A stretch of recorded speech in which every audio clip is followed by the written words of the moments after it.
Et salut tout le monde et bienvenue en Terre Inconnue dans cette nouvelle vidéo achat comics et manga du mois de mars 2026. Encore pas mal de volumes durant ce mois. Il y a un peu de tout, il y a même trop de tout, je dirais. Est-ce que j'essaie de me trouver une excuse? Non. Même si je dois quand même signaler une chose. Durant le mois de mars, on a eu le week-end mondial relais à 99 centimes sur Le Bon Coin. Voilà, donc durant, bon voilà, c'est à des périodes aléatoires, quelques fois dans l'année, le Bon Coin organise voilà, un week-end où les frais de port sont à 1 € en gros chez Mondial Relais, quelle que soit la taille du colis. Et donc du coup, il y a moyen de trouver de belles petites pépites, de belles occasions, avec les frais de port quasi offerts. Donc moi, ça a été mon cas, j'ai trouvé pas mal de belles choses en occasion, à pas cher, donc je suis très content. Donc je vais vous présenter ça tout de suite. Donc on va commencer par le manga, comme d'hab. Premier volume, bien évidemment, c'est le Dragon Ball Full Color. Ça, c'est un achat neuf. C'est un stand-by Day One direct, on va pas se mentir. C'est donc le tome 2 de l'arc Les Saiyans, divisé par arc, cette réédition Full Color chez Glénat. Il me semble, si je dis pas de bêtises, que c'est le tome 14, je crois. Donc, bon, écoutez, moi, de toute façon, à chaque fois qu'il y a un tome qui sort, je l'achète. Donc, c'est revenu régulièrement dans mes vidéos achats. Je ne possède pas, moi, d'édition Dragon Ball. Quand j'étais gamin, j'avais lu l'édition Pastel, qui sortait chez Glénat déjà à l'époque. Du coup, j'en profite de cette réédition en full color pour me faire la série entièrement et relire, on va dire, cette œuvre. Bon, clairement, pour moi, c'est le patron des shonen, très clairement. Il n'y a même pas à discuter. Alors après, pourquoi? Parce que moi, j'ai grandi dans les années 90, et donc cet animé, moi, m'a clairement bercé dans ma jeunesse. J'étais un fan inconditionnel de cette licence. J'en profite, du coup, de cette réédition full color. En plus, moi, le fait qu'elle soit en couleur, moi, je trouve que c'est parfait parce que ça me ramène donc à l'époque où j'étais devant le Club d'eau, très clairement. Moi, de base, je préfère le manga en noir et blanc, mais là, c'est l'exception qui confirme la règle. Donc, très très cool. Là, on arrive en plus sur la période, quand j'étais gamin, que je préférais. La période où Goku est adulte, voilà. L'époque Dragon Ball Z, comme il l'appelait à l'époque. Voilà, moi c'est ma période préférée, et là on rentre en plein dedans avec les Saiyans qui débarquent. Après l'affrontement avec Raditz, on a Vegeta et Nappa qui vont venir pour se foutre sur la gueule avec nos héros préférés. Très très cool. Donc ouais, franchement je suis super content de me refaire la collection dans cette édition. Très clairement ça fait plaisir. Et il faudrait que, parce que je vais être honnête, moi j'ai déjà lu tout ça, il y a quand même bien longtemps.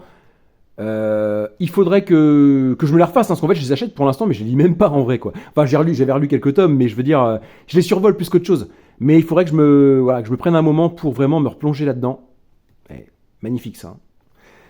Et ouais, du coup, je suis content, voilà, que ça avance. Et quand on va arriver sur l'arc Freezer, Mama, ça va être incroyable. Ensuite, côté manga, le tome 4 de Hellsing, dans cette magnifique édition donc chez Delcourt Tonkam, voilà.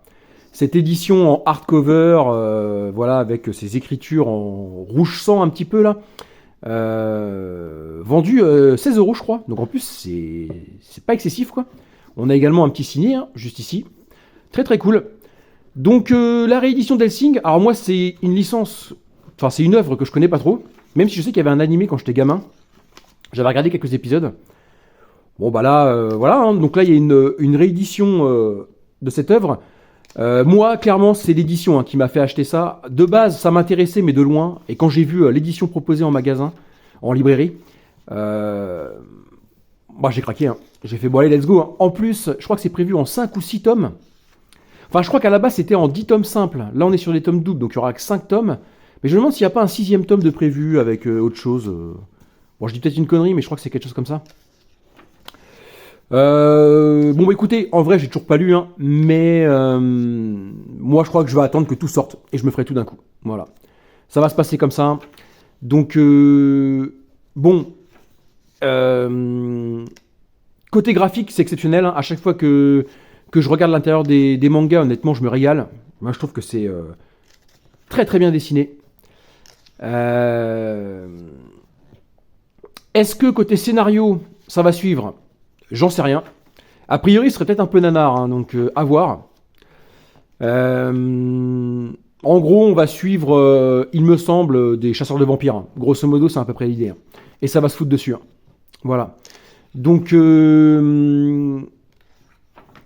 ben écoutez, à voir ce que ça va donner. Mais en tout cas, ça a l'air très très chouette. Graphiquement, honnêtement, c'est quand même un truc de fou. Hein. Et chaque page, honnêtement, c'est quand même la branlée. Hein. Donc, ouais, bah écoutez, à voir. Mais en tout cas, ouais. Et puis cette édition, franchement, bah ça claque. Hein. Et ensuite, donc là, c'était achat neuf également. Achat d'occasion cette fois-ci, une curiosité. Je me suis pris le tome 1 et le tome 2 des Montagnes Hallucinées par Gutanabe. Donc, ce sont en gros des nouvelles de Lovecraft qui sont reprises et adaptées par donc le mangaka Gutanabe dans des éditions chez Kiyun qui sont pareil magnifiques. Voilà. Donc là, c'est en 2 tomes cette histoire. Alors dans cette collection, il y a énormément de nouvelles qui ont été adaptées, donc il y a quand même beaucoup de livres hein, dans cette collection. Voilà, des œuvres de Lovecraft adaptées par Gutanabe. Moi, j'ai pris celle-ci, je l'ai trouvée à pas cher sur le bon coin, justement sur le week-end en question. Donc, je me suis laissé tenter. Donc c'est une espèce de faux cuir, hein, l'édition. Donc vraiment, ça a de la gueule, hein, on peut le dire. Moi, j'étais très intéressé par cette collection. Parce que déjà, bon, voilà, hein, l'édition, elle est quand même insane. Et puis pareil, hein, des intérieurs que j'avais vus, c'était magnifique. Et puis moi, Lovecraft, finalement, je connais, bon, comme tout le monde, hein, le bestiaire, l'imaginaire de Lovecraft, on connaît tous plus ou moins, hein, de près ou de loin. Mais après, moi, ça va pas au-delà, quoi. Là, ça va être l'occasion de découvrir. Et ce récit-là, Les Montagnes Hallucinées en 2 tomes, c'était un de ceux qui me faisait le plus envie. Donc, très content de l'avoir trouvé. Et vraiment, je l'ai trouvé pas cher. Hein, parce que ça, je crois que c'est 18 balles le tome, il me semble. Moi, j'ai trouvé les deux pour 10 balles. Hein, donc, très très cool. Donc, j'ai foncé. Et puis en plus, ils sont, ma foi, en bon état. Hein. Enfin, je veux dire, plutôt cool. Hein. Donc, bon, j'en sais pas grand-chose. Je crois qu'en gros, on va suivre des expéditeurs, peut-être en Arctique ou Antarctique, hein, j'en sais rien. En gros, qui vont se retrouver peut-être bloqués là-bas et on va avoir un danger, un mal, je sais pas, indicible, non palpable, je sais pas comment on pourrait dire. Mais en gros, quelque chose d'inimaginable qui va arriver à nos personnages. Mais vraiment, j'en sais pas plus en vrai. Hein. Donc, écoutez, ça va être l'occasion de découvrir. Et puis, si je kiffe, pourquoi pas en racheter d'autres hein, par la suite. Hein. Mais c'est vrai que rien que le dessin graphiquement, ça a quand même de la gueule. Hein. Magnifique. Honnêtement, c'est génial. Donc, écoutez, ça sera une lecture, à mon avis, qui va bientôt arriver. On a fini pour le manga. Maintenant, on passe aux comics. Comics, on va commencer par Marvel. Alors, premier tome, format poche, c'est le House of X Power of Ten, de Jonathan Hickman au scénario et Pepe Larraz donc au dessin, et RB Silva également. Voilà, bon je l'ai pris sous ce format poche, parce que moi les X-Men de base, c'est pas trop mon délire, voilà. J'aime bien, mais sans plus. Hein. Et là, a priori, Jonathan Hickman a refaçonné tout l'univers des X-Men en partant de là. Et j'avais envie de tester en fait tout simplement. Et sachant que de base, ça pour l'instant, 9 c'est vendu 10 balles, donc c'est vraiment pas cher. Ça va peut-être augmenter par la suite les prix, parce que je crois que les formats poche ont augmenté un petit peu, mais ça restera raisonnable hein, quoi qu'il arrive. Moi, je l'ai chopé pour 10 €, mais avec un autre poche. Hein. Pareil, en occasion. Donc bon, voilà, clairement c'était donné, donc j'y suis allé. De toute façon, ce sera pour découvrir. Moi, je n'irai pas plus loin. Voilà. Je voulais juste avoir ce double récit, donc House of X, Power of Ten. Voilà, pour me faire une idée, voilà, de ce qui a été fait. Mais je pense que j'irai pas au-delà parce que l'univers X-Men c'est tellement étendu, tellement large que je n'aurai pas l'envie, la patience, le budget, l'énergie, tout ce que vous voulez, je ne l'aurai pas de toute façon pour cette série. Donc voilà. Mais pour découvrir, voilà, à bas prix, bah plutôt cool. Sachant que beaucoup disent que bah, c'est exceptionnel. Hein. Donc voilà. Et puis le format poche, moi je trouve que... Bah voilà, pour les récits sur lesquels je n'irai pas, que ce soit en omnibus, de luxe, ce que vous voulez, voilà, en grand format plus cher, le format poche c'est l'alternative idéale. Donc voilà. Après oui, c'est du petit format, encore que je trouve que ça reste quand même assez grand. Mais bon, ça reste du petit format, papier mat, ok. Mais en vrai c'est ok. Hein. Donc voilà. Premier volume sur l'annonce que j'avais pris. Et le deuxième, je me suis pris le Spider-Man noir. David Hein, donc au scénario, avec bon, pas mal de dessinateurs, j'ai l'impression. Donc, ouais, bon, bah, on va pas tous les citer, hein. Flemme. Mais, pareil, et cette édition, en fait, elle m'a tenté parce que, bon, déjà, j'avais envie de découvrir ce personnage. Et en plus, de ce que j'ai entendu, je crois que c'est vraiment une édition complète. En gros, on a plus ou moins tout ce qui a été fait sur le personnage. Bon, en tout cas à cette période, hein, parce que bon, bah, je crois qu'il y a une dernière série là qui est en train de sortir actuellement. Bon, elle est pas dedans évidemment. Mais on va dire que le récit d'époque, je crois qu'il y a tout. Il y avait eu plusieurs récits sur le personnage et tout est dedans. Donc super. Donc ça me fait quand même bien plus envie que le X-Men. Hein, en réalité, le X-Men, je l'ai pris vraiment parce que ça reste culte et c'est vraiment un moment. Enfin, comment dire, c'est une époque charnière pour les X-Men. C'est pour ça que je l'ai pris pour l'avoir dans la collection et me faire un avis quand je serai motivé à le lire, hein, parce que ça c'est encore autre chose. Hein. Mais celui-là, ouais, il me fait bien envie quand même. Franchement, on va suivre ce Spider-Man des années 30, voilà, dans un univers alternatif qui a l'air, ma foi, bien sombre, bien, ouais, bien glauque aussi. Puis ça va être sympa de voir, on va dire, la galerie de personnages de l'univers Spider-Man, bah, on va dire, changer, modifier, refaçonner, voilà, pour cette histoire. Donc, bah écoutez, à voir. Mais ouais, très content. Chez Marvel, ensuite, pareil, un achat d'occasion. De toute façon, il n'y a pratiquement que de l'occasion dans cette vidéo. C'est l'histoire de l'univers Marvel, scénarisé pardon, par Mark Waid, d'accord, et dessiné par Javier Rodriguez, donc qui est le dessinateur du Absolute Martian Manhunter hein, chez DC actuellement. Donc moi, je l'ai acheté dans sa version 100%. Parce que là, en fait, récemment, il est ressorti en édition Prestige, je crois ils appellent, chez Panini. Donc c'est un grand format avec 2 toilets, d'accord. Les éditions de base, elles sont très jolies, je dis pas le contraire. Par contre, moi, j'ai un problème avec cette édition. C'est qu'en fait, l'intérieur, les pages, en fait, c'est du papier mat. Et moi, je préfère le papier glacé, surtout sur le comics, on va dire, mainstream, super-héroïque. Moi, j'aime bien quand on a du papier glacé. Et dans les éditions Prestige, c'est du papier mat. Donc moi, ça me va pas. Donc je préfère l'avoir en plus petit format, mais avec un bon papier, plutôt qu'en grand format avec un papier qui me plaît moins. Hein, voilà, bon après, chacun son avis hein, sur la question. Hein. Mais voilà, donc là je les trouve. En plus, c'était l'occasion parfaite. Une nouvelle édition augmentée sort.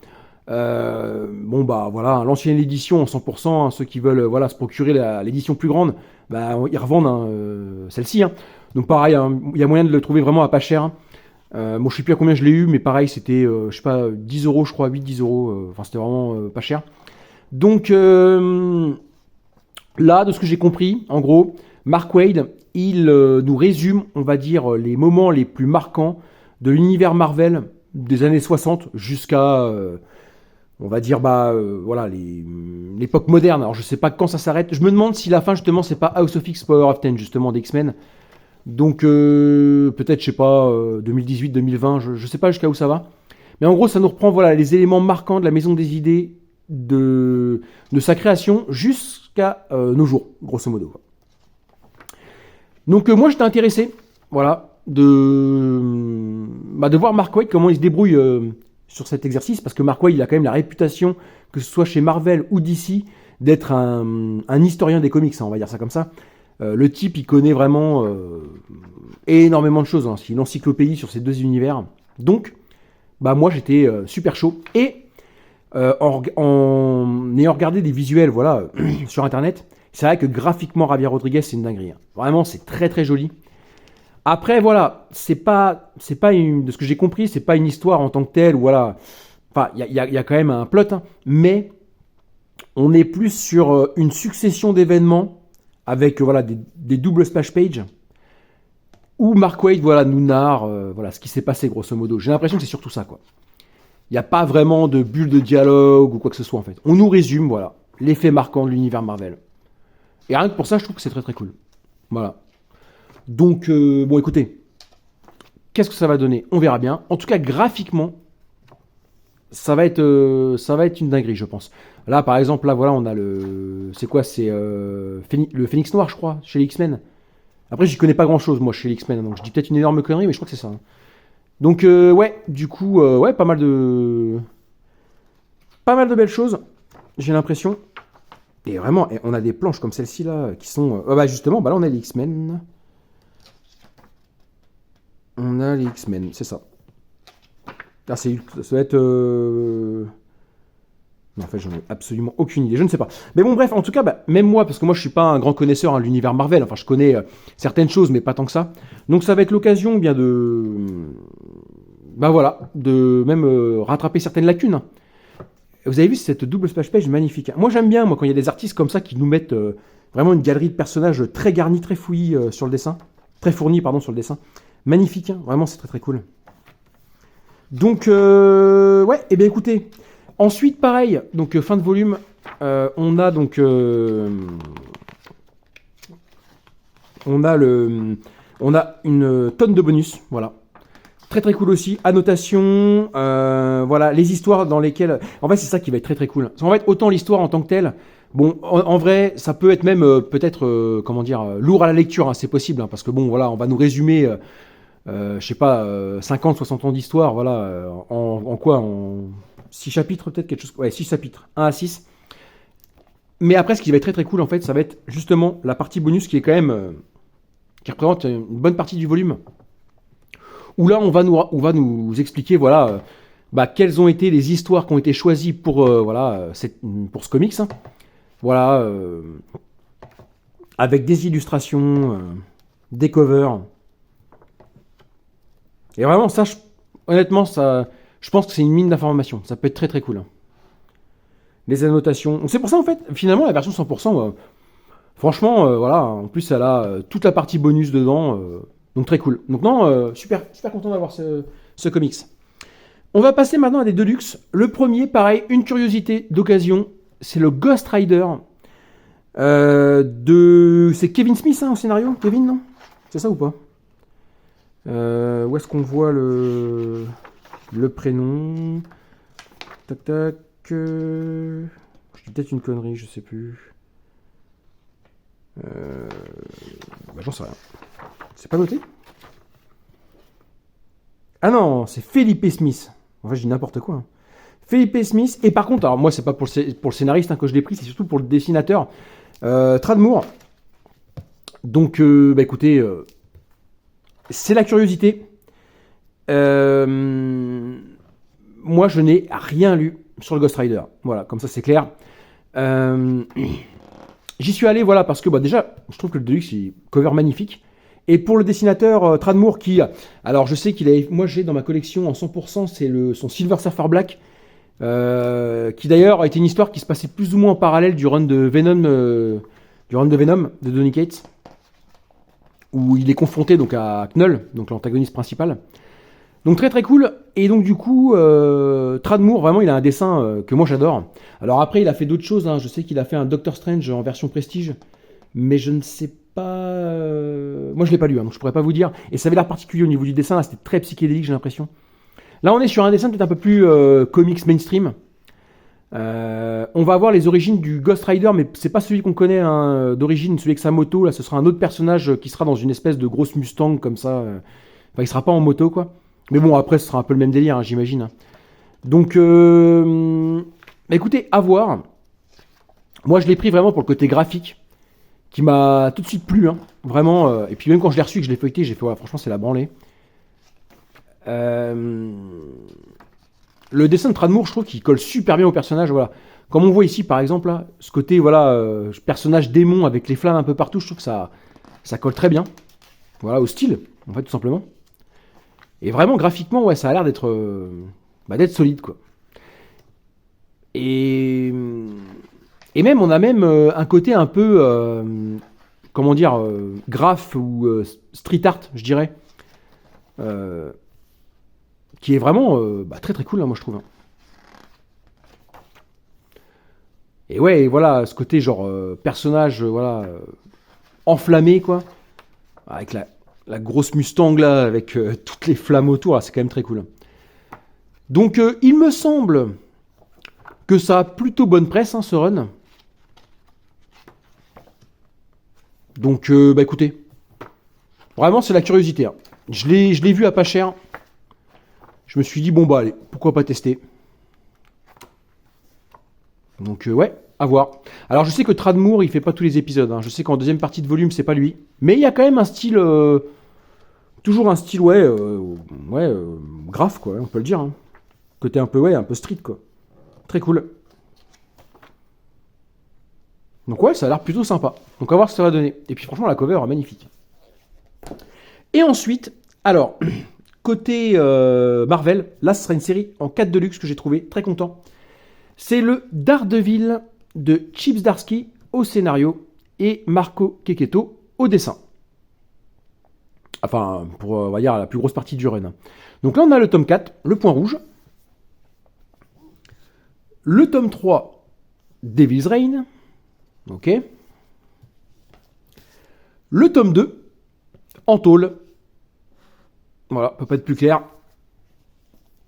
Et le tome 1, Connaître la peur. Voilà. Alors pareil, moi donc le mois dernier, je vous ai présenté donc je m'étais trouvé pareil d'occasion la série Venom de Donny Cates en 3 tomes, pareil en format de luxe. Et en fait, il faut savoir une chose. Donc en fait, c'était le moment où en fait je commençais à acheter pas mal de comics. Et en fait, il y avait 3 séries que j'avais commencé à acheter et que je suivais. La première, donc c'était le Venom, d'accord, de Donny Cates. La deuxième, donc que j'ai racheté dans son format de luxe.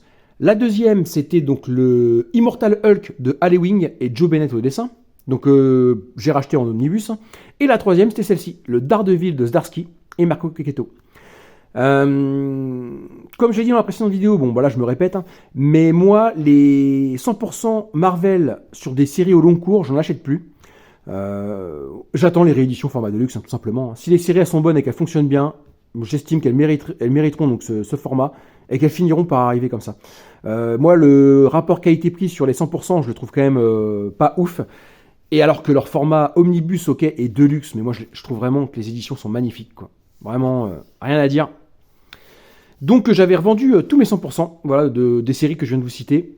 Et puis bah voilà, je m'étais dit un jour, d'occasion, parce que racheter neuf alors que je l'avais déjà fait auparavant, bon, ça fait un peu mal au cul. Je me dis le jour où je retrouverai une occasion intéressante, et ben je prendrai. Et ça y est, c'est le cas. Le run de Venom, je vous l'ai présenté le mois dernier. Les 2 tomes d'Immortal Hulk, je les avais rachetés, il me semble, je me demande d'ailleurs si c'était pas sur ma première vidéo, la première vidéo de la chaîne, il me semble. C'était le mois où je les avais rachetés. Et puis voilà. Le run de Daredevil, donc de Chip Zdarsky et Marco Checchetto, qui est mi-figue, mi-raisin au niveau des retours. Il y a des gens qui disent que c'est très nul. Enfin, surtout passé Devil's Reign, a priori. D'autres qui disent que c'est génial. Moi, j'avais lu le début. J'avais bien aimé, franchement. J'ai trouvé ça très cool. Et puis, bon, bah, Checchetto au dessin, c'est quand même... c'est quand même incroyable. Donc, ouais. Bah, écoutez, très content de l'avoir retrouvé sous ce format. Très cool. Donc là, on est donc sur le tome 1. Il fait les gros yeux, là, Wilson Fisk. Je pense qu'il est pas content. Mais ouais, du coup, moi j'avais bien aimé le début, donc je suis content, voilà, de l'avoir retrouvé. Puis je me ferai mon propre avis, voilà, sur la suite de la série. Parce que j'avais pas lu grand chose, par contre. Et j'avais acheté pas mal de tomes, mais j'avais vraiment lu que le début. Je pourrais plus vous dire combien, peut-être 2 tomes, quelque chose comme ça. Donc ça, c'est le tome 1. Le tome 2 en tôle. Voilà, toujours avec une cover magnifique. On voit Elektra, voilà, avec son nouveau costume, on va dire ça comme ça. Hop. Donc, tac, ouais, voilà. Donc, du coup, le tome 2, bon, on feuillette un peu, hein, voilà, histoire de vous montrer à quoi ça ressemble. Mais moi, déjà rien que là, moi, j'avais pas lu. Hein. C'est sûr et certain. Donc, j'avais lu quoi J'avais pas lu grand-chose de la série, hein, finalement. Mais voilà, Zdarsky, c'est quand même un bon scénariste. Et puis, bon, bah, Keketo au dessin. Et vraiment, moi, je trouve que c'est magnifique. Hein. C'est un délire. Donc, bon, bah, voilà. Ouais, même là, hein. Très, très joli. Hein. Non, plutôt pas mal. Le tome 3, donc Devil's Reign, qui est, on va dire, l'event, du coup, du run. En gros, je crois que c'est un pseudo Civil War, hein, grosso modo. Je crois que Wilson Fisk, en gros, est devenu maire de New York. Hop, il est devenu maire de New York et en gros, il veut interdire les super-héros dans la ville. Voilà, il me semble que c'est ça. Et en gros, on va avoir le camp de Daredevil voilà, et de d'autres personnages, d'autres super-héros new-yorkais. Et je crois que Wilson Fisk, qui va pareil être accompagné de personnages voilà, super-héroïques ou voilà, aux facultés surhumaines voilà, pour se confronter à eux. Et a priori, Devil's Reign, c'est sympa sans plus, même si bon, moi en vrai, ça me chauffe pas mal. Hein. Mais a priori, ce serait après que ça se casserait la gueule. Bon, on va voir. Et ouais, dans Devil's Reign, bah forcément, vu que c'est l'event, on aura beaucoup de personnages. Hein. Là, on vient de voir les 4 fantastiques. Mais ouais, ça a l'air quand même très chouette. Hein. La Spider-Man aussi. Ah ouais, regardez. Magnifique. Hein. Non, super. Donc ouais, moi écoutez, ah ouais, non, mais franchement, mais c'est la branlée, hein, côté dessin, c'est magnifique. Hein. Moi je kiffe. Hein. Et oui, effectivement, la femme sans peur. Oui, parce qu'il me semble que d'ailleurs, on a aussi justement des tie-in qui sont, ouais ça, la femme sans peur, en 3 parties. C'est ça, c'est ça. Il me semble que c'est les tie-in, parce qu'en fait à l'époque quand ils avaient publié Devil's Reign, ils avaient publié ça en 3 ou 400% avec plein de tie-in à l'intérieur. Et on a la femme sans peur, je crois que ce sont des tie-in qui sont reliés à Elektra, voilà, qui sont incorporés au sein des Deluxe. Et a priori ils sont quand même assez importants pour l'histoire, donc très cool qu'ils aient pensé à les mettre. Et pareil, je me répète, mais cover magnifique. Hein, et puis franchement, ce Deluxe là il est quand même assez épais. Hein. Très très cool. Et le 4e, donc c'est le point rouge, voilà. Donc c'est l'après Devil's Reign, la fin du run donc de Chip Zdarsky et Marco Checchetto au dessin encore une fois. Et bon, toujours magnifique hein, visuellement, ça on peut pas dire le contraire. Par contre, a priori c'est là que ça se gâte. C'est là que ce serait moins bien. Bon bah écoutez, à voir. Hein. Je ne sais pas, peut-être. En plus je trouve que le design de Elektra et de Daredevil, moi je le trouve quand même très réussi. Donc ouais, à voir ce que ça va donner. Hein.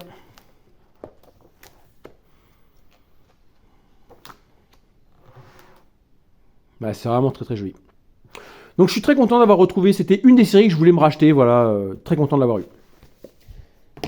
Ah, pas trop cher en plus. Donc là, c'est terminé pour Marvel. On va donc s'attaquer à DC. Premier achat, donc c'est le Batman et Robin, année 1, tome 2. De Mark Waid au scénario et Chris Samney au dessin. Achat neuf, hein, celui-ci par contre, hein, je l'ai acheté dans ma librairie. Moi j'avais adoré le premier tome, donc je me suis pris le tome 2 dans cette très belle édition, voilà, avec 2 toilets. Avec ce cartonnage un peu particulier au toucher, hein, le logo, voilà, avec un vernis sélectif dessus, non, vraiment très cool, et puis très belle cover hein, d'ailleurs. J'avais beaucoup aimé le tome 1, donc bon bah, on continue voilà, l'histoire. Fin de l'histoire, donc dans ce tome 2, hein, là on a voilà, on n'aura pas de tome 3. Donc bah écoutez, moi ce sera une de mes lectures prochaines, hein, là, très clairement. Moi j'ai adoré cette série, surtout pour son côté graphique. Chris Samney, franchement, ça s'accorde très très bien avec l'univers Batman, hein, j'ai envie de dire. Il y a un petit côté, moi je trouve, Darwin Cook hein, dans son dessin, qui me fait beaucoup penser à la série animée des années 90 de Batman, hein, que je regardais quand j'étais gamin. Donc quand je lis ça, clairement, j'ai une vibe nostalgique hein, qui ressort. Donc, non, très cool. Franchement, le dessin de Chris Samnee, exceptionnel. Et même le scénar, hein, je l'avais trouvé très sympa. Le scénario de Mark Waid. On a une bonne alchimie entre Batman et Robin, du coup. Parce qu'en fait, on va suivre les, comment dire, les premières semaines de Robin auprès de Batman, donc de Bruce Wayne qui adopte Dick Grayson. Donc on va les voir dans leurs aventures super-héroïques, mais on va voir également comment Batman élève son nouvel enfant, hein, finalement. Donc non, très cool. Franchement, hâte de lire ce tome 2. Et encore une fois, hein, franchement, cover incroyable. L'édition est très très jolie. Un achat d'occasion vraiment pas cher, c'est le Batman Shadow War, période Infinite. Là, c'était un event de Joshua Williamson. Donc ça, il faut le lire durant la période donc Infinite de Batman. De mémoire, je crois que c'était le run de James Tynion IV sur Batman, si je dis pas de conneries. Il y avait eu 3 tomes, je crois, et ensuite période Infinite sur le tome 4, c'était Joshua Williamson qui avait pris la relève sur un tome. Et en gros, il me semble qu'à cette époque-là, il a fait la série Batman sur quelques numéros. Il faisait la série Robin Infinite et il faisait une série aussi Deathstroke. Et en gros, il s'est fait un kiff et il a fait un event avec ces 3 personnages. Bon, moi je l'ai pris parce que vraiment, de base, c'était pas prévu que j'achète ça. Moi j'adore l'univers Batman, mais bon, des fois il y a certains récits, faut pas déconner. Mais là, je l'ai eu vraiment à que dalle en vrai. D'occasion. Donc j'ai fait, bon allez, je me laisse tenter pour le prix. Voilà, de ce que j'ai entendu, apparemment c'est un event peut-être un peu bas du front, voilà, un peu des fouloirs. Pourquoi pas, hein, moi des fois ça me gêne pas hein, de lire ce genre de comics. Hein. Et en plus graphiquement, franchement, ça avait l'air d'être plutôt cool. Hein. Honnêtement, voilà, on a des planches comme celle-ci quand même qu'en voit, hein, moi je trouve. Donc écoutez, à voir. En gros, je crois que Deathstroke va être accusé d'un meurtre au sein d'une famille mafia, d'une famille mafieuse, pardon. Et en gros, on a Batman et Robin qui vont intervenir pour éviter que ce soit l'apocalypse au sein de Gotham. Je crois que grosso modo, c'est à peu près ce que ça raconte. Hein. Donc, écoutez, pourquoi pas. À voir ce que ça donne. Pour le prix, c'était ok. Pareil, d'occasion pendant le week-end à 1€ le bon coin, mais je me suis chopé donc les DC Vampires. Pareil, j'ai eu ça pas trop cher. Donc là, on a le tome 3, c'est en 3 tomes, hein, même si je crois qu'il y a eu une relance après. Hein. Donc le tome 3, le tome 2, ok. Et donc le tome 1. Avec une cover magnifique, hein, avec ce Batman qui a pas l'air au mieux de sa forme. Il a chopé quelque chose, lui, hein, je ne sais pas quoi, mais il a l'air malade. On va dire ça comme ça. Et donc, du coup, magnifique, hein, cette petite planche-là. Incroyable. Donc, c'est le... Alors, bon, je m'attends pas à ce que ce soit la folie, bien que c'est quand même James Tynion IV hein, au scénario. À voir. Bon, là, c'est l'occasion qui a fait que, hein, je l'ai trouvé pas trop cher, je me suis dit, bon, ouais, je vais le tenter, quoi. Puis au pire, si ça me plaît pas, je revendrai, hein, c'est pas grave. À voir ce que ça va donner. Donc en gros, c'est un Elseworld dans l'univers d'ici, où en gros les vampires vont être confrontés à nos super-héros. Hein. Et en gros, ça va être la guerre. Voilà. Je pense que ça a une vibe un peu comme DC's. Hein. DC's, c'est un peu la même chose, mais avec des zombies. Bon, bah là, on a ça avec les vampires. Hein. Donc James Tynion IV au scénario et au dessin, on a Otto Schmidt, je crois. Ouais, c'est ça, Otto Schmidt. Je crois qu'il a fait du Flash, hein, ce dessinateur, hein, si je dis pas de conneries. Hein. Mais ouais, pourquoi pas. C'est plutôt joli, même si... ça, c'est pas du Otto Schmidt, ça. Ça, on dirait le dessinateur de We Only Find Them, là. Comment il s'appelle déjà? Oh, je dis... Ouais, ça ressemble beaucoup, hein. Très numérique là. Comment il s'appelle déjà ce dessinateur? Je me rappelle plus. Ah, je l'ai plus. Bon, j'ai un trou de mémoire, bon, c'est pas grave. Mais ouais, on dirait vraiment lui. Ok. Bon, pourquoi pas. Mais bref, du coup, ouais, donc à voir ce que ça va donner. Je vais éviter aller trop loin parce que je vais spoiler comme un cochon en fait. Hein. Mais bon, pourquoi pas. En plus, les covers, je les trouve vraiment très belles. De toute façon, chez Urban, moi, je trouve que très souvent, il y a des covers magnifiques sur leur bouquin, même si je vais avoir un contre-exemple un peu plus loin, je vais vous en parler. Mais très très cool. Et sachant que pareil, alors, je vais regarder, parce que moi en fait j'ai un petit... Attendez, non c'est pas dans le tome 1.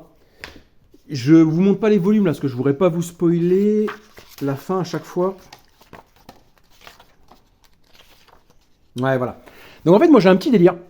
Moi en fait, quand j'achète des comics, surtout des comics super-héros, on va dire, mais pas que d'ailleurs, même en général, moi j'aime bien aller à la fin des volumes. Alors pas pour lire la dernière page, j'aime pas me spoiler, mais par contre j'adore regarder les galeries de couverture. Et des fois je la regarde même avant de lire les bouquins.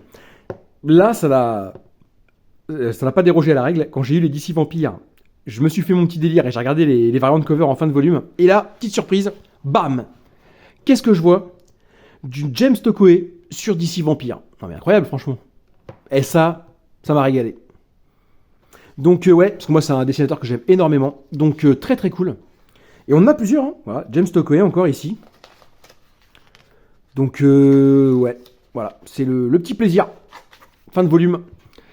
Je sais pas si on a d'autres dans le tome. On n'a pas dans le tome 1. Est-ce qu'on en a dans le tome 3?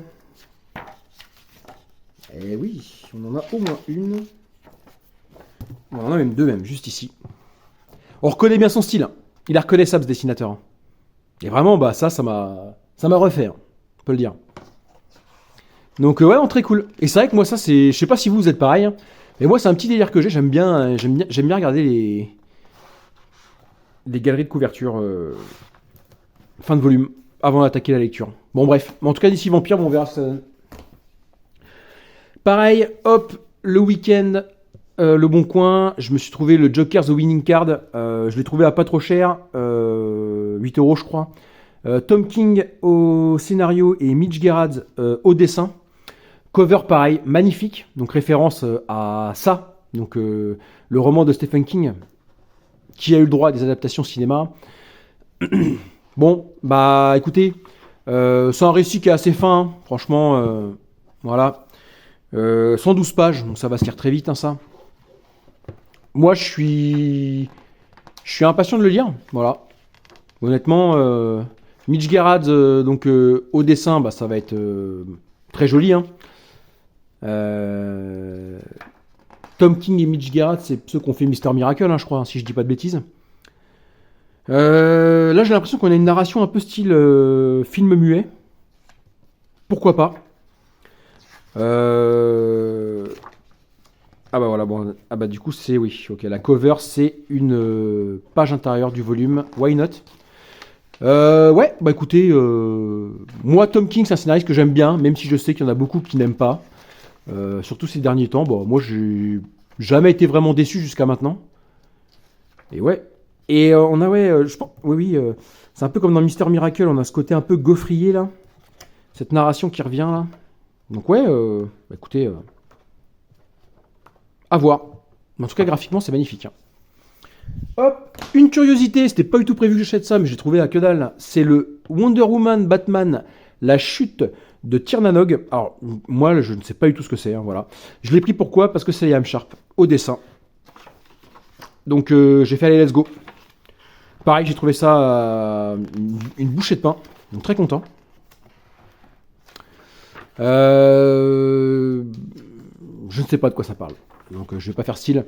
Mais je l'ai pris parce que Liam Sharp, voilà, c'est vraiment un très bon dessinateur. Je crois qu'actuellement il dessine une série Spawn. Je me demande si c'est pas un Spawn Dark Ages. J'avais vu des visuels, ça avait l'air magnifique. Donc j'espère que ça arrivera chez nous, hein, en France.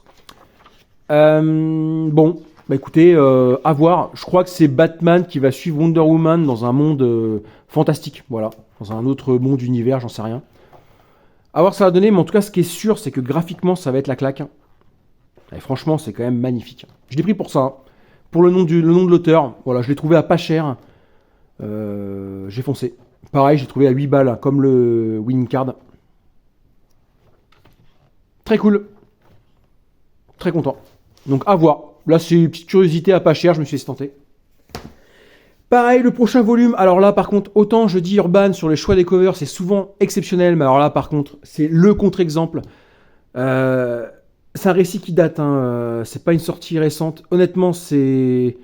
Bon, je vais vous le montrer quand même, hein, mais bon, c'est immonde. Le Joker Harley Criminal Sanity. Quel cover. Je pense que c'est une des pires covers que je dois avoir dans ma collection. Vraiment. Mais c'est horrible en fait. Qui chez Urban s'est dit, mais ça c'est vendeur? Moi je vais vous dire un truc. Pourquoi je l'ai pris? Parce qu'en fait, moi, si je dis pas de bêtises, tous les Black Label format carré comme ça, je les ai. J'ai tous dans ma collection. Hormis le dernier là qui est sorti, le Superman Lex Luthor là. Mais sinon, si on enlève la dernière sortie à date, je les avais tous, sauf celui-ci. Honnêtement, c'est un Black Label qui est quand même assez épais. Hein. Il y a quand même pas mal de pages. On est sur du 312 pages. Donc ça, je sais plus combien c'était vendu neuf. Hein. Je pense une trentaine d'euros. Moi, franchement, je pouvais pas mettre 30 balles là-dedans. C'était pas possible en fait. Franchement. Alors après, je dis pas, on ne juge pas un livre à sa couverture. Et c'est vrai. Hein. Mais là, vraiment, c'est immonde. Qu'on se le dise, c'est la pire idée chez Urban depuis, je sais pas, enfin en tout cas c'est une de leurs pires idées, parce que des fois ils en ont des bonnes, mais des fois ils en ont des moins bonnes. Là vraiment c'est pas possible. Et je vous dis, hein, j'ai reculé l'achat de ce titre à cause de ça. Là vraiment pareil, j'ai trouvé pour une bouchée de pain, donc j'ai fait bon allez, en vrai je le prends parce qu'il me manquait que celui-ci. Je fais bon allez, on va le prendre. Donc voilà, j'ai fini par l'acheter. C'est assez dommage parce que, en vrai, graphiquement, c'est quand même intéressant, quoi. Il y a un parti pris quand même très très cool. Donc, de ce que j'ai feuilleté, en gros, on a deux styles de dessin. On a un style de dessin ultra réaliste et des parties du comics qui sont en noir et blanc. Donc, je pense qu'il doit y avoir une partie qui se passe dans le présent et l'autre dans le passé. Ça doit être une connerie comme ça. Donc, graphiquement, il y a un style quand même. Voilà. Moi, pour être tout à fait honnête, je trouve pas, enfin, à voir en fait. Mais là, comme ça, je suis pas charmé de fou, mais pourquoi pas en vrai? C'est pas non plus immonde quoi. C'est pas la couverture quoi. C'est qui Miko Suan, donc ça c'est au dessin ça, j'imagine. On va regarder les auteurs. Donc c'est Camille Garcia au scénario et dessin on a Miko Suan, Mac Mayou, Jason Badower, David Mack et Kat Staggs. Ok. Donc bah, écoutez, à voir. En gros, je crois que dans ce récit, on va suivre Harley Quinn, qui là, pour le coup, n'est pas une psychologue, mais qui est une profileuse, je crois, qui va traquer le Joker. Voilà. Et bah pourquoi pas en vrai. Hein. En vrai, ça se trouve, c'est cool en vrai, hein, je sais pas. Hein. Mais là, comme ça, enfin, je vous dis, la cover, enfin, même le design du Joker, mais quelle catastrophe. Ça nous rappelle hein, tristement le Joker de Jared Leto. Hein. Vraiment, pareil. Une erreur de parcours hein, au sein de DC Studios.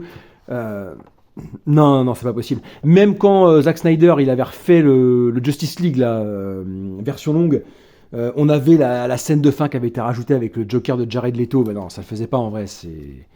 Non, c'est pas possible. Donc ouais, honnêtement, erreur de casting, très très mal interprété, personnage out of character hein, dans les films. Et enfin, le Joker interprété par Jared Leto. Enfin, c'est vrai que quand on compare à Nicholson ou même à j'ai plus le nom là dans celui de Dark Knight. Mince.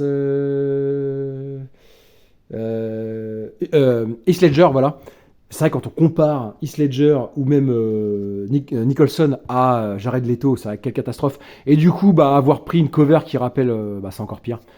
Bon. Mais bon, pour la collection, je l'ai pris. Puis là, je vous dis, je l'ai trouvé à 5 euros en vrai. Donc, let's go. Hein. Pareil, donc là, maintenant, on arrive sur une trilogie que j'ai trouvée, franchement, à un très bon prix. C'est le Batman de Paul Dini. Paul Dini présente Batman. Donc, on a le tome 3, d'accord? Le tome 2, magnifique. Et donc le tome 1. Voilà.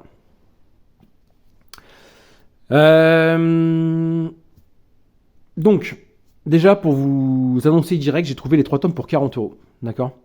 Donc très cool. D'autant que... alors, je vais vous inviter à aller voir la chaîne de l'ami Archaim. Voilà. Qui a lancé sa chaîne YouTube tout récemment. Et j'adore ses vidéos. Vraiment, il fait du contenu qui est vraiment très très cool. Et justement, sur sa dernière vidéo là, qui vient de sortir, c'est un book haul, je crois, le book haul du mois de mars, hein, j'imagine. C'est ça, il me semble. Il a parlé justement de la spéculation. Il a fait une parenthèse de spéculateur, notamment sur Vinted, concernant les bouquins Urban. Et effectivement, c'est vrai que là, c'est un délire. Là, comment on pourrait dire ça, en fait, on voit vraiment des prix qui s'envolent. Enfin, les gens, c'est des animaux quoi sur Vinted. Je me demande même si ça part à des prix comme ça en réalité. Parce que donc il en parle très bien dans sa vidéo. Donc de toute façon, je vais mettre le lien de sa chaîne hein, dans la description sous la vidéo. Je vais voir ça. Hein, je vais faire mon youtubeur. En vrai, je suis un boomer. Hein, moi, j'y connais pas grand chose, mais je vais vous mettre le lien de la description dans la vidéo. Parce qu'il en parle très bien. Mais c'est vrai que on a des séries qui nous est impossible de retrouver à des prix, on va dire, acceptables. Là, vraiment, ça prend des proportions gigantesques. Moi, je sais que par exemple, moi, j'aimerais bien voir le Wonder Woman de Greg Rucka. Dans la même collection, un Greg Rucka présente Wonder Woman en 3 tomes. Impossible.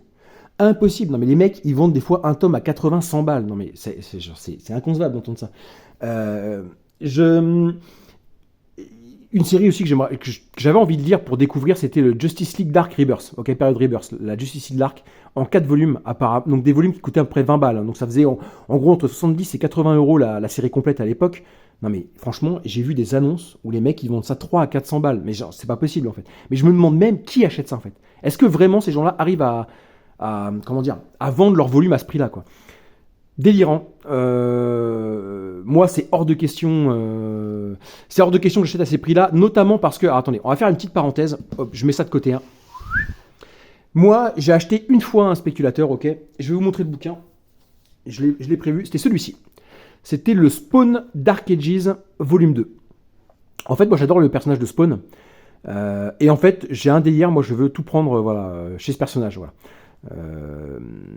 Même si je suis très en retard dans les lectures, hein. J'avais lu que les premières intégrales, j'avais beaucoup aimé, et du coup, voilà. J'ai rattrapé mon retard au fur et à mesure, et là, maintenant, je suis quand même à jour. Je dois avoir à peu près tout ce qu'il y a sur le personnage, paru en France. Moi, il me manquait le tome 2 de Dark Ages, impossible à trouver, vraiment, c'était un délire. Et en fait, je l'avais trouvé sur le Bon Coin à l'époque, donc ça, je crois que ça coûtait une trentaine d'euros, voire un peu moins. Et moi, j'avais payé ce volume, frais de port compris, je crois que je l'avais payé 60 euros. Donc, je l'avais payé grosso modo le double, d'accord. Je m'étais dit, bon, allez. Il me manque que le tome 2 voilà, de cette série. Je fais bon, allez, ok, j'y vais. Honnêtement, ça m'a refroidi. Hein, parce que dites-vous une chose, hein, j'ai acheté ce volume-là à 60 balles. Genre peut-être 2 semaines après, qu'est-ce que je vois que Delcourt en fait l'avait réédité appelé normal. Hein. Dégoûté j'étais. J'ai fait putain, c'est pas possible. C'est la seule fois voilà, que j'ai acheté un volume plus cher que son prix et je ne le referai pas. Voilà. Je me suis fait avoir une fois.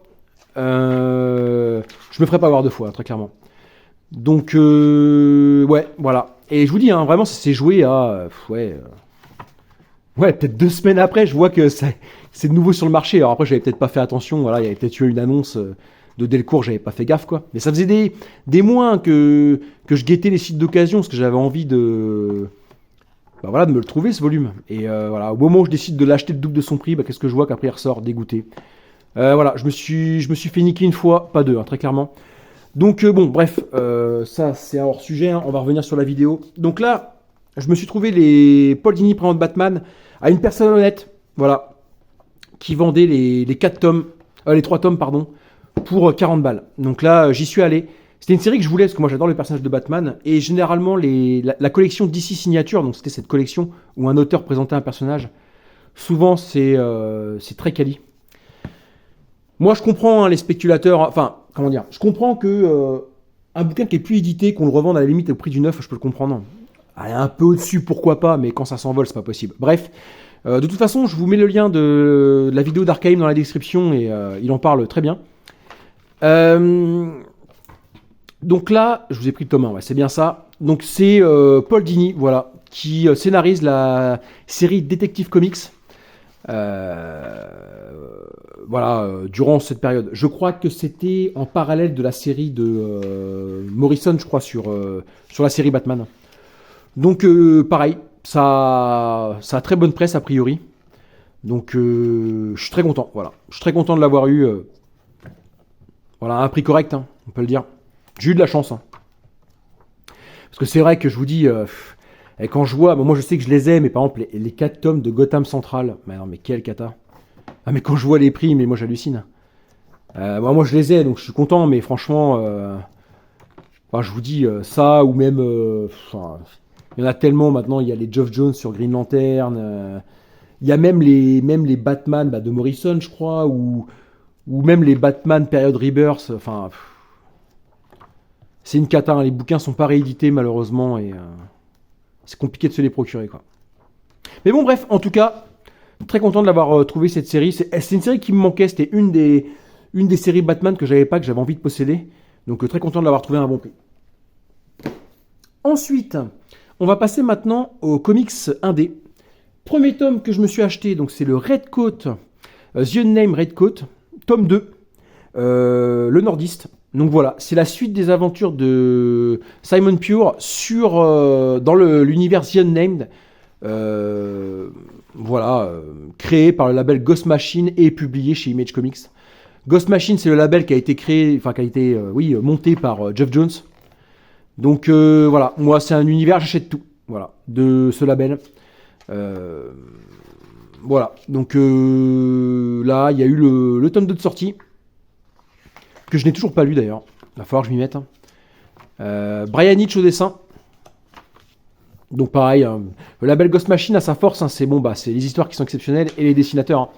On a les meilleurs dessinateurs sur les séries, même si Brian Hitch, même si bon ça peut être un peu dur de dire ça, mais c'est un des dessinateurs que je préfère le moins sur le label, même si en vrai ça reste déjà très très haut level. Mais bon, quand on a un Jason Fabok en face ou un Gary Frank, voilà. Mais en vrai, Brian Hitch, c'est très très cool aussi. Hein. Donc ouais, tome 2, la suite des aventures du personnage au sein de l'univers The Unnamed. Très content. Dans le label Ghost Machine toujours, ça c'est le dernier achat en date, mais je me suis acheté le Rockefellers tome 1. Donc au sein du label Ghost Machine, mais par contre ça fait pas partie de l'univers The Unnamed, donc que je vous avec le tome 2 par exemple de Redcoat que je vous ai présenté là. Ça c'est à part, un peu à l'image de Hyde Street ou Rook Exodus. Donc là on est sur une famille, je crois, qui fuit quelqu'un à travers plusieurs univers. Enfin voilà, ce sont des personnages qui voyagent dans le temps ou qui changent d'univers, qui vont dans des univers parallèles, je ne sais pas trop. Mais voilà. Donc là, c'est scénarisé par... donc c'est pas par Geoff Jones. Hein. Là, c'est par Peter Tomasi. Et donc Peter Tomasi qui avait œuvré sur la série Batman et Robin en 3 intégrales chez Urban. Enfin, si les intégrales sont toujours disponibles, hein, ça c'est encore autre chose. Mais j'espère qu'elles le sont. Mais oui, c'est Peter Tomasi qui avait donc fait la série Batman et Robin, période New 52. Et Manapool, c'est celui qui avait dessiné du Flash, pareil, période New 52.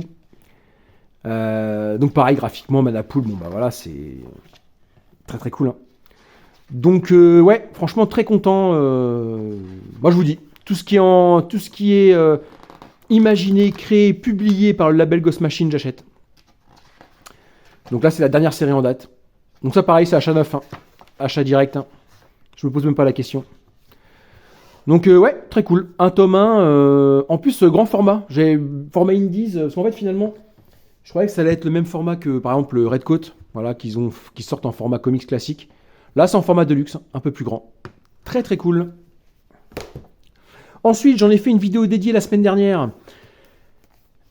Hop, je me suis procuré le tome 4 du Shaolin Cowboy de Geoff Darrow au scénario et au dessin. Je m'étale pas trop sur ce titre-là, parce que en fait j'ai fait une vidéo lecture focus sur l'artiste Geoff Darrow, voilà, ses œuvres majeures, voilà, qu'il a dessinées et scénarisées avec le Shaolin Cowboy. Donc je vous renvoie à la vidéo si ça vous intéresse. J'avais tout lu, moi, il me manquait ce tome 4 que j'ai acheté, on va dire, récemment là. Moi c'est une série coup de cœur, Shaolin Cowboy. C'est complètement déjanté.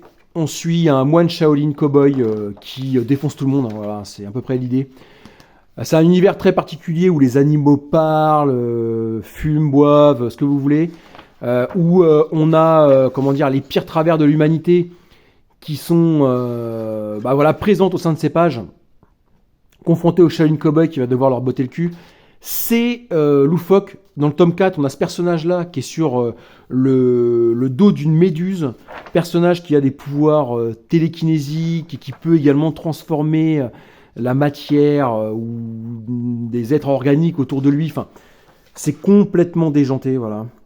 Et le Shaolin Cowboy, bah, il se bastonne avec ce genre de créatures, que ce soit des êtres humains ou des kaiju, des monstres, des divinités, ce que vous voulez.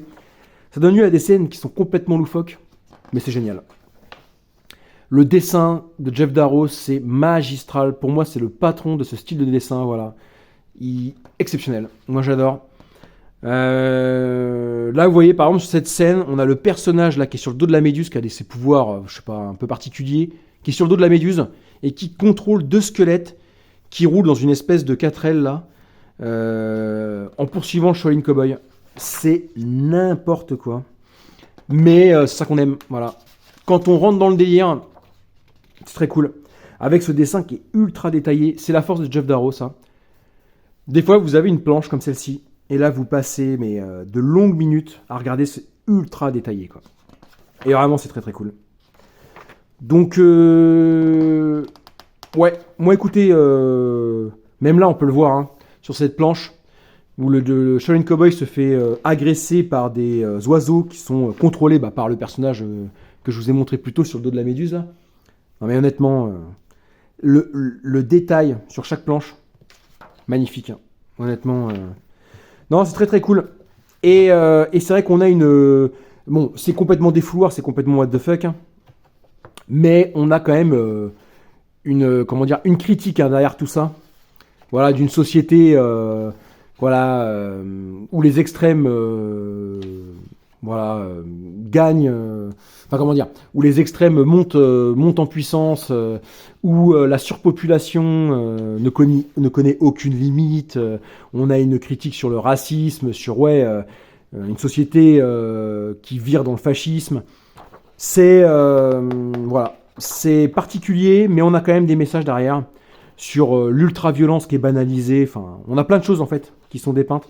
Et puis, bon, voilà, on a de la grosse baston, hein. Voilà, avec le Shaolin Cowboy qui remet de l'ordre dans tout ça. Non, vraiment, moi, je vous conseille un Shaolin Cowboy, c'est très cool. Mais par contre, c'est très particulier. Il faut quand même plus ou moins, savoir dans quoi on met les pieds, quoi. C'est vraiment particulier, mais c'est très cool. Ensuite, je me suis pris le King Spawn. King Spawn 2024-2025, j'en parlais plus tôt hein, avec le Spawn Dark Ages, hein, tome 2. Voilà, moi Spawn, dès qu'elle est sortie liée à cet univers, je prends. Là, donc on a Delcourt qui décide de rééditer l'univers de Spawn dans des intégrales, ok. Intégrales, voilà, donc ça reprend, là c'est par année. Donc là on a des épisodes de 2024 et 2025 sur le personnage de King Spawn.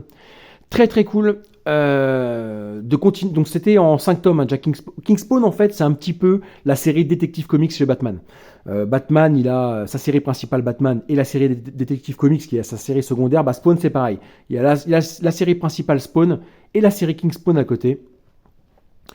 Donc écoutez, très cool que Delcourt continue on va dire l'édition des tomes sous ce format parce que c'est vrai que ça faisait un moment que la suite des séries secondaires de Spawn n'avaient pas de suite. Là, il n'avait pas de date de sortie. Donc là, voilà, King Spawn. Graphiquement, Spawn, c'est toujours génial. Franchement, il y a toujours de très bons artistes à l'œuvre. Et rien que cette planche, franchement, magnifique. Ça donne envie. Donc là, de ce que j'ai compris, on a un Spawn qui est sur Terre, il me semble, sans pouvoir, et qui va se confronter à des vampires. Voilà, grosso modo. Donc voilà, honnêtement, très cool. Le format intégral comme ça, moi je trouve que c'est très bien. Des fois, autant avoir un tome par an, mais bien fourni, plutôt que deux petits un peu plus chers. Ouais, ça a l'air quand même très chouette. Hein. Donc non, franchement, très cool. J'ai cru entendre là que ils allaient continuer la série Gunslinger Spawn, qui s'est arrêtée au tome 4. Ils vont refaire une intégrale Gunslinger Spawn à l'image de celle-ci. Très très cool. Donc hâte que ça sorte, hein, moi j'achèterai. Et par contre, quid de la série The Scorch. Donc j'espère que c'était la 3e série annexe à Spawn. J'espère qu'ils feront également une intégrale sur la série. Le Scourge, c'était un petit peu le Avengers de l'univers Spawn. On avait plusieurs Spawns qui se réunissaient en équipe pour voilà, botter le cul aux ennemis qui se présentent à eux, hein, grosso modo. Donc ouais, écoutez, Gunslinger qui revient, très cool, sous ce format. Donc Scourge, j'espère que ce sera pareil. Et Kingspawn, je crois qu'on a un deuxième volume fin d'année qui est prévu. Sinon, dans ce format intégral, on avait aussi le Spawn, la série Spawn, voilà, classique, qui est sous ce format. Et on avait Rad City aussi. Et on a une série Violator, il me semble, qui va sortir bientôt. Donc non, honnêtement, très très cool. Dans l'univers de Spawn, toujours, le Sam Twitch intégral volume 2. Où là, on va suivre le duo de flics enquêteurs hein, de l'univers de Spawn. Très cool. C'est le tome 2. Hein. Suite du tome 1, que je n'ai pas lu. Hein, il faudrait que je le fasse. Mais bon, hein, c'est voilà. Maladif, hein, j'ai envie de dire. Hein. On achète, hein, plus qu'on ne lit. Hein. Mais ouais, non, mais en tout cas, écoutez, moi voilà, pas de retard sur la série Spawn, hein, donc je prends. Série de Brian Michael Bendis, il me semble, hein, ou je dis une bêtise. Ouais, c'est ça. Bendis et Maliv. Maliv. Ah, on a Alex Maliv au dessin sur ce tome-là. On l'avait pas sur le premier, je crois. Mais ouais, écoutez, apparemment c'est très bien, bonne presse. On suit le duo d'enquêteurs, voilà, dans l'univers de Spawn. Donc voilà, écoutez, très cool. Hop. Et le dernier tome, procuré d'occasion, celui-ci, c'est le BPRD, un mal bien connu, l'univers de Hellboy cette fois-ci, de Mike Mignola. Bon, j'en suis pas du tout là côté lecture, hein, j'en suis même très très loin. Là, j'ai trouvé d'occasion à pas trop cher, donc j'ai foncé. D'autant que, bon, maintenant, avec les ruptures de tomes, ça c'est une intégrale BPRD, un mal bien connu, qui est sorti il y a un moment, donc normalement c'est toujours disponible, hein, au moment où je vous parle, mais bon, on sait jamais. Ça, sachant que ça, c'est pas lire tout de suite, hein, c'est à lire vraiment à la toute fin. Je crois que c'est la fin de l'univers Hellboy et BPRD. Ce sera à lire après la sortie de toutes les intégrales de BPRD L'Enfer sur Terre. Donc voilà, donc je l'ai pris, voilà, je l'ai trouvé à pas cher, je me suis dit je le prends maintenant, comme ça, voilà, je suis sûr que je passe pas à côté, parce que j'ai pas envie d'attendre voilà, la fin des BPRD L'Enfer sur Terre et de me rendre compte qu'en fait ce serait peut-être plus disponible, j'en sais rien. Donc je me suis dit je le prends maintenant, comme ça, on est bon. Donc là je suis à jour hein, sur la série Hellboy. Alors évidemment il y a plein après de... Enfin Hellboy et BPRD. Hein. Après on a plein de séries annexes hein, que je possède pas, hein, donc pourquoi pas hein, à l'avenir. Hein. Mais voilà, on va dire que les histoires principales dans cet univers, je les ai.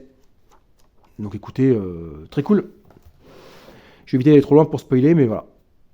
Et bien écoutez, ce sera tout pour moi. Honnêtement, c'était... il y en avait pas mal en réalité quand je fais le compte. Mais après, beaucoup d'occasions. En réalité, il y a quelques comics neufs, manga aussi. Mais la majorité, c'est de l'occasion. Donc bon, voilà, ça réduit. Hein, parce que j'aurais acheté tout ça neuf, c'est clair que là, c'était le budget s'envolait. Hein. Écoutez, je vous remercie d'avoir regardé la vidéo jusqu'au bout, sachant que je pense qu'elle va durer mais une éternité encore une fois. Mais bon, je vous remercie en tout cas voilà, d'avoir regardé la vidéo jusqu'au bout. Dans les commentaires, n'hésitez pas à réagir sur les achats. Voilà, est-ce qu'il y a des titres que vous avez, que vous comptez acheter, que vous avez lus, que vous avez aimé, que vous n'avez pas aimé aussi, hein, pas de problème. Hein. Dites-moi si la cover du Joker Harley, la Criminal Sanity, c'est un chef-d'œuvre. En vrai, je pense que personne ne dirait ça, très clairement. Mais bon, en tout cas, voilà, n'hésitez pas à réagir dans les commentaires. C'est toujours un plaisir de vous lire et de vous répondre, hein, tout le temps. Et puis écoutez, eh bien moi, je vais vous laisser ici. Je vous souhaite à tous une bonne journée ou une bonne soirée. Et pareil, hein, d'ailleurs, petite parenthèse aussi, mais je remercie également tous ceux qui like, qui s'abonnent. Voilà, ça fait super plaisir. Merci à tous. Même ceux qui regardent, hein, merci à tous. Je vous souhaite à tous une bonne journée ou une bonne soirée. Et puis on se dit à la prochaine. Hein. Ciao!